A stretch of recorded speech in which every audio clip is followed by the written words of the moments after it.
Constable, I can't think of anyone else who would want to harm me. It had just started. That's a telling transition, ain't it?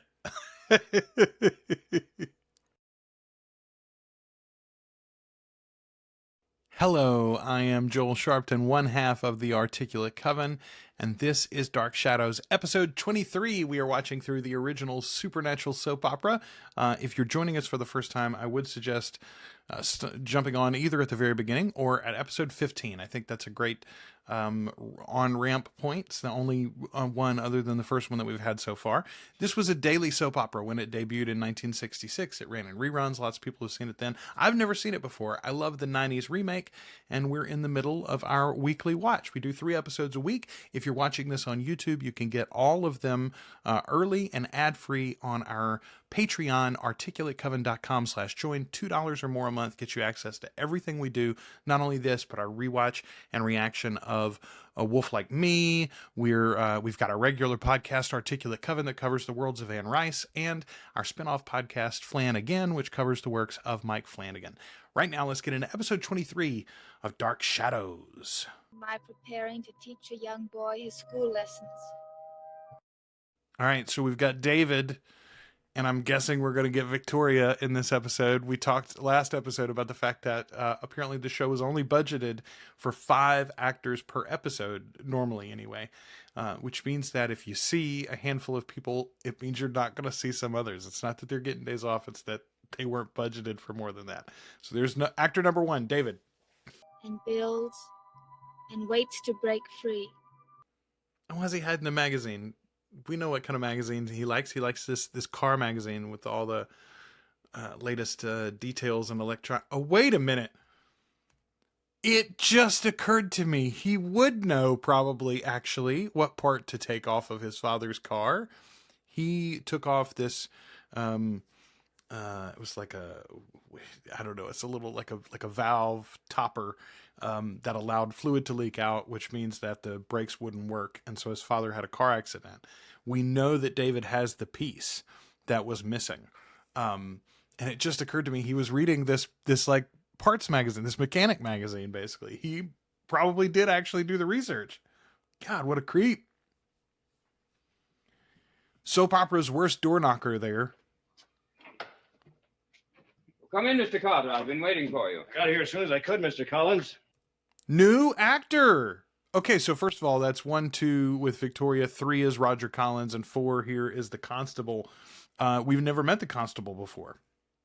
Figured if you wanted to see me about the accident, I better do some digging first. Do you think you could dig up a murderer?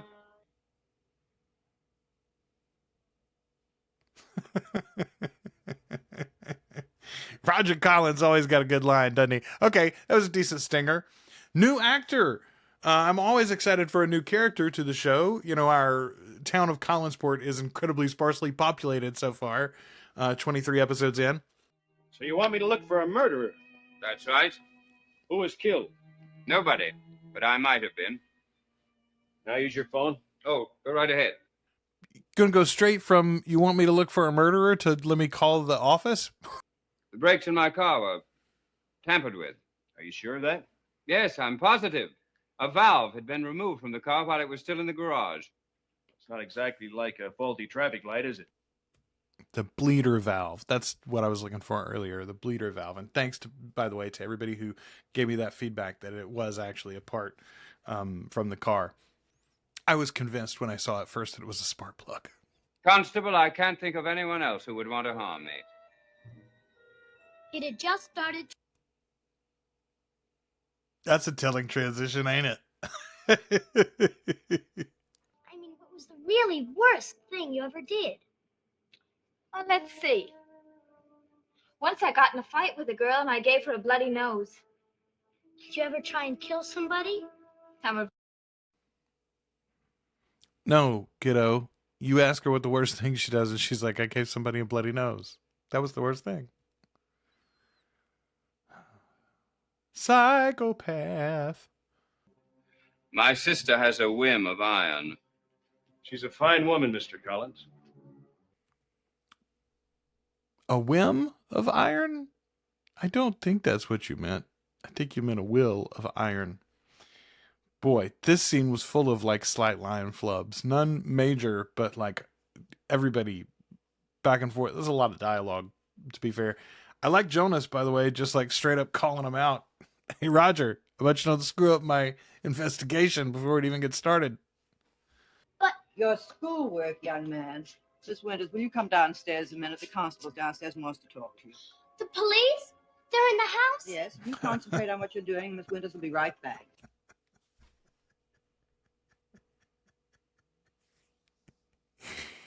Man, if they were trying to tell him to play it cool, he is not doing it.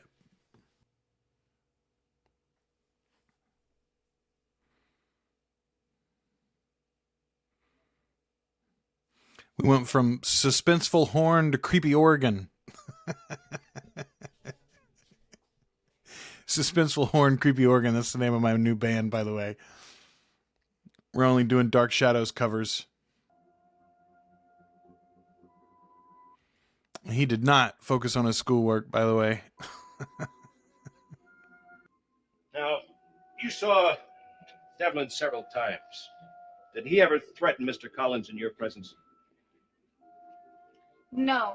I don't see what this has to do with anything.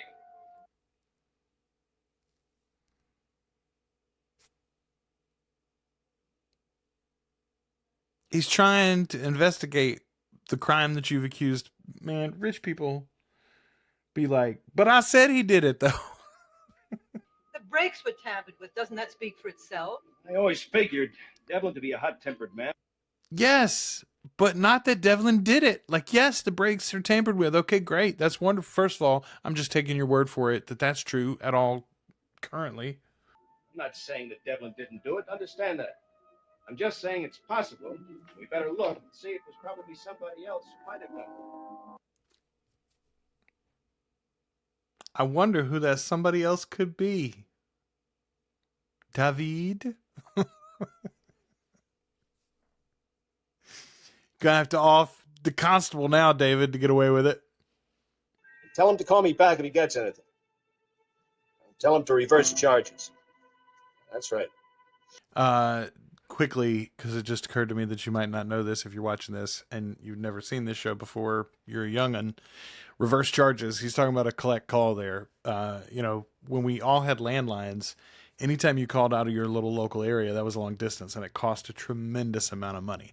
So for these cops in Maine to be calling New York, it was going to be a long distance call, and he was telling the guys at the Maine office to tell the guy in the New York office to reverse charges. Charge me for this phone call and all the phone calls. Watch it. David's going to be hiding behind the corner or something. Are you going to stay here? No. Well, she said no, and then she did stay here. Never learn your schoolwork down here, David.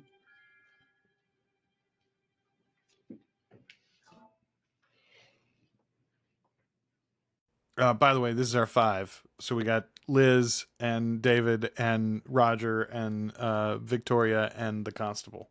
Aunt Elizabeth? I thought I asked you to go upstairs. Did you ever try to kill someone? Well, that didn't take long. Well, not much to see except this. Hello, young fellow. What's your name? What's the matter? Cat got your tongue? David, what are you doing down here? It's all right. He's probably just impressed with the dignity of my badge. Impressed with the dignity of my badge? Ugh. Ugh. Cops. It's for you, Jonas. Right. Thank you. Go ahead and rub Yeah. your greasy fingers all over it in front of him, David, so you can get away with it. Did you reach him? We've got something here, a wrench with some prints on it. Well, I thought he was going to get to touch it. Against you. No matter how wild the idea may seem. David! Don't touch! I knocked it over by mistake. David, you stupid! It's all right. Just added to the couple of prints we've got. At least we'll know how his got here. Well, I better be... And I would have gotten away with it, too, if it wasn't for those meddling kids. David, criminal mastermind. Who would have thunk it? All right. That was, hey, this is no, we're back in David's room for the close here. All right, let's see if we get the name for our constable. That was a pretty fair episode, mostly pretty slow, but the finish with David picked it up a little bit. I thought that was pretty decent. Who was there we go. Constable Carter is Michael Curry. Decent job, Michael, for your first day. Welcome to the show. Thanks everybody for watching. If you are watching this on YouTube, don't forget that you got the whole next batch on our Patreon, articulatecoven.com/join. $2 or more a month gets you access to everything we do early and ad-free. Wherever you're watching this, you got one more episode this week, 24 straight ahead, so stay tuned.